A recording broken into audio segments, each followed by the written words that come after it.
AI बना नई दौलत का फॉर्मूला। एआई में निवेश आज के वक्त की बड़ी जरूरत है और भारत में आने वाले 10 सालों में एआई बहुत मैच्योर हो जाएगी। वर्तमान की जरूरत और भविष्य की दौलत, जिसने आज लगाए पैसे फर्श से अर्श पर पहुंचा। आंकड़ों और दिग्गजों से समझिए इस पूरी कहानी को। एआई एक्सपर्ट्स के अनुसार आने वाले दशक में एआई बाजार कई ट्रिलियन डॉलर तक पहुंच सकता है। ऐसे में यह निवेश का सिर्फ नया विकल्प नहीं है, बल्कि भविष्य की सबसे बड़ी वेल्थ क्रिएशन कहानी बनता दिख रहा है। एक समय था जब निवेश की बात आते ही लोग सोना, चांदी या रियल एस्टेट का नाम लेते थे, लेकिन जब तस्वीर तेजी से बदल रही है, जमाना एआई यानी आर्टिफिशियल इंटेलिजेंस का है, और पिछले कुछ समय में जिसने जितनी जल्दी एआई की वैल्यू समझी और निवेश किए, वो बहुत आगे निकल आए हैं। एआई ने कंपनियों की वैल्यूएशन, कमाई और निवेशकों की दौलत को जिस रफ्तार से बढ़ाया है, उसने पारंपरिक एस्टेट्स को, असेट्स को, इन सब को पीछे छोड़ दिया है।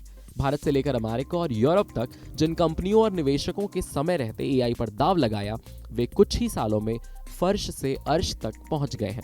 भारत में एआई सिर्फ स्टार्टअप ट्रेंड नहीं रहा, बल्कि बड़े कॉर्पोरेट और सरकार दोनों इसे भविष्य की अर्थव्यवस्था का आधार मान रहे हैं।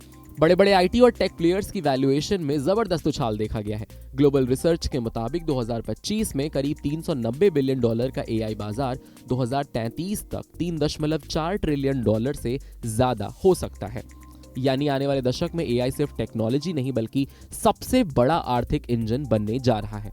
Tata consultancy services, TCS, Infosys, HCL, Wipro, tech Mahindra जैसी कंपनियां अपने बिजनेस में एआई और जेनरेटिव एआई को तेजी से जोड़ रही हैं। वहीं मिड कैप कंपनियां जैसे पर्सिस्टेंट सिस्टम, कॉनफोर्ज, एलटीआई, माइंडट्री और हैप्पीएस्ट माइंड्स भी ऑटोमेशन और क्लाउड मॉडर्नाइजेशन में एआई का इस्तेमाल कर रहे हैं।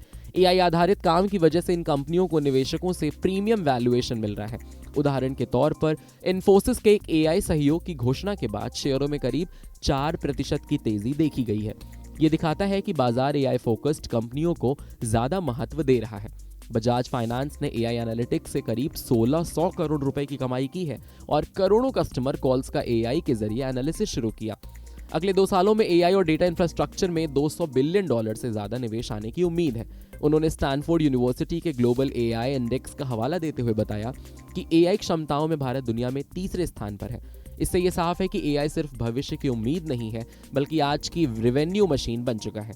एआई फंडिंग 250 बिलियन डॉलर से ज्यादा पार कर चुकी है। एक्सपर्ट्स के अनुसार दुनिया के टॉप यूनिकॉर्न्स में अब करीब 43% वैल्यू एआई कंपनियों की है। हेल्थ केयर, बैंकिंग, मैन्युफैक्चरिंग और लॉजिस्टिक जैसे सेक्टर एआई पर तेजी से निर्भर हो रहे हैं।